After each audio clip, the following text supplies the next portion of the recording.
शुरुआत होती है मूवी की एडम से, जो बेहोशी के बाद उठने में खुद को बाथटब में देखते हैं। खुद को इस जगह पर देखकर वो परेशान हो जाता है और जल्दी से उठता है। उठने की वजह से इसके पाँव में बाथटब का प्लग निकल जाता है और पानी के साथ एक नीले रंग का लिक्विड भी बह जाता है। आगे देखेंगे कि वो लिक्विड क्या होता है।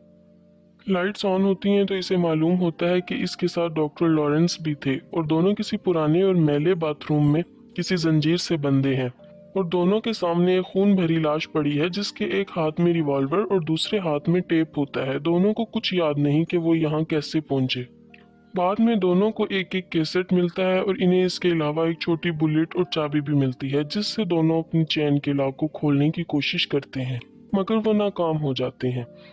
वो किसी और चीज की चाबी होती है। एडम डॉक्टर लॉरेंस की मदद से इस टेप को लाश के पास से उठा लेता है और दोनों एक दूसरे की कैसेट को सुनते हैं। कैसेट में इन्हें किसी आदमी की डिस्टॉर्टेड वॉइस सुनाई देती है, जो एडम को बताता है कि इसने काफी लोगों की लाइफ को बर्बाद किया है, इन्हें सीक्रेटली रिकॉर्ड करके, और आज वो इसे एक मौका देता है अपनी लाइफ को सुधारने का। या तो वो भूख और प्यास की वजह से मर सकता है या हिम्मत करके यहाँ से निकल सकता है। वहीं सेम वॉइस डॉक्टर लॉरेंस को बताता है कि इसने अपनी लाइफ की अहमियत को कभी नहीं समझा। सालों से उसने अपने पेशेंट्स को डॉक्टर होने की वजह से मरने की खबर दी, और कैसा होगा जब वो खुद मरने की हालत में होगा। अगर वो अपनी बीवी और बच्ची को जिंदा देखना चाहता है तो इसे एडम को 6 बजे से पहले मारना होगा। अपने टास्क को कंप्लीट करने के लिए रूम में हर तरफ क्लू छपे हैं और इसे वो ढूंढना है। डॉक्टर लॉरेंस क्लू को समझने के लिए कैसेट फिर से चलाता है, जहां इसे सुनाई देता है फॉलो योर हार्ट, जो कि दूसरा क्लू होता है। इस क्लू के मुताबिक इसे हार्ट का निशान टॉयलेट टैंक पर नजर आता है। एडम को इस टॉयलेट टैंक में से लोहे को काटने वाली 2 आरियां और डॉक्टर लॉरेंस से खींचे हुए फोटोग्राफ्स मिलते हैं, और वो इन फोटोग्राफ्स के बारे में डॉक्टर को नहीं बताता।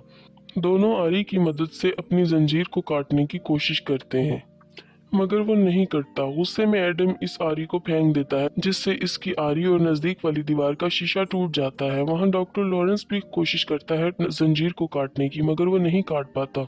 इन्हें समझ आता है कि ये आरी जंजीर काटने के लिए नहीं बल्कि इनके पैरों को काटने के लिए है। ये एक इम्तिहान है इनके लिए कि क्या वो खुद अपने पाँव की कुर्बानी दे सकते हैं। इस तरह के हालात देखने के बाद इन्हें याद आता है कि इन्हें कैदी बनाने वाला और कोई नहीं है बल्कि जिगसॉ है, जिसने इन्हें एक मर्डर में फंसाने की कोशिश की थी कुछ माह पहले।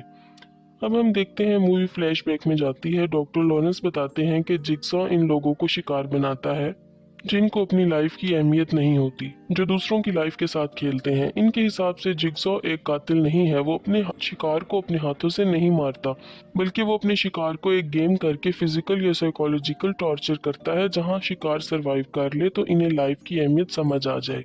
जिग्सॉ को इस मर्डर की इन्वेस्टिगेशन डेविड टे कर रहे थे, और मार्क के मर्डर से इनको एक पेन मिला था जिसमें डॉक्टर लॉरेंस के फिंगरप्रिंट्स थे, जिससे इनका शक डॉक्टर पर जाता है और इसीलिए डॉक्टर से पूछताछ भी की जाती है। डिटेक्टिव डॉक्टर से पूछते हैं कि आखिर वो कहाँ थे जब मार्क का मर्डर हुआ था। वो इस वक्त अपने हॉस्पिटल की एक इंटर्न को मिलने जाते हैं। वो ये बात नहीं बताना चाहते थे क्योंकि उस औरत से उनके रिलेशंस थे और वो नहीं चाहते थे कि इसकी वाइफ को पता चले, और इसे ये बात बतानी पड़ती है ताकि वो अरेस्ट से बच जाए। वहीं जिग्सॉ की एक और शिकार एमोंडा को बुलाया जाता है अपनी किडनैपर को पहचानने के लिए, कि जिग्सॉ डॉक्टर खुद तो नहीं मगर एमोंडा पहचानने से इनकार कर देती है क्योंकि इसने कभी जिग्सॉ के असली रूप को नहीं देखा। एमोंडा हीरोइन का नशा करती है और लाख कोशिश के बावजूद वो नशा नहीं छोड़ पाती, इसलिए जिग्सॉ इसे भी अपना शिकार बनाता है। वो सिर्फ पहली औरत होती है जो जिग्सॉ के इम्तिहान में पास हो जाती है। मौत को इतने करीब से देखने के बाद इसे लगता है कि जिग्सॉ ने इसकी मदद की है अपनी लाइफ को सुधारने के लिए। वो ड्रग्स छोड़ देती है और इसीलिए इसके दिल में जिग्सॉ के लिए हमदर्दी आ जाती है। मूवी की कहानी फिर से एडम और डॉक्टर की तरफ जाती है, जहां इन्हें समझ आती है। इन्हें लगता है कि इन दीवार के ऊपर लगे हुए गिलास के पीछे से इनको कोई देख रहा है। कुछ देर के बाद बातों बातों में डॉक्टर लॉरेंस वॉलेट में से रखे हुए फैमिली का फोटो निकालते हैं और एडम को दिखाते हैं। एडम को डॉक्टर के वॉलेट में इसकी फैमिली का किडनैपिंग फोटो भी मिलता है। वो इसे छुपा कर रखता है ताकि इसे सदमा न लगे। इसके अलावा एडम को उसी फोटो के पीछे एक हिंट भी मिलता है, जिसकी मदद से एडम क्लू के एक्स को ढूंढ लेता है। एक्स के मार्क से इन्हें एक रेड कलर का छोटा सा बॉक्स भी मिलता है, जिसमें एक सिगरेट लाइटर, एक फोन के अलावा डॉक्टर के लिए एक नोट भी होता है, जिसे वो समझता है कि सामने पड़ी लाश का ब्लड पॉइजनस है। अगर वो चाहे तो सिगरेट को इस ब्लड से मिलाकर एडम को देकर इसे मार सकता है।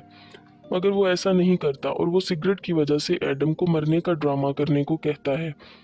मगर जिग्सॉ को पता चल जाता है और इनका प्लान फेल हो जाता है। वहीं डॉक्टर को उसी फोन पर कॉल आता है जिससे उसे पता चलता है कि उसकी फैमिली को किडनैप करके रखा है। इसके पास कुछ ही वक्त है अपने टास्क को पूरा करने के लिए, यानी कि एडम को खत्म करने के लिए। इसके अलावा इसे कॉल पर पता चलता है कि एडम डॉक्टर को पहले से ही जानता है।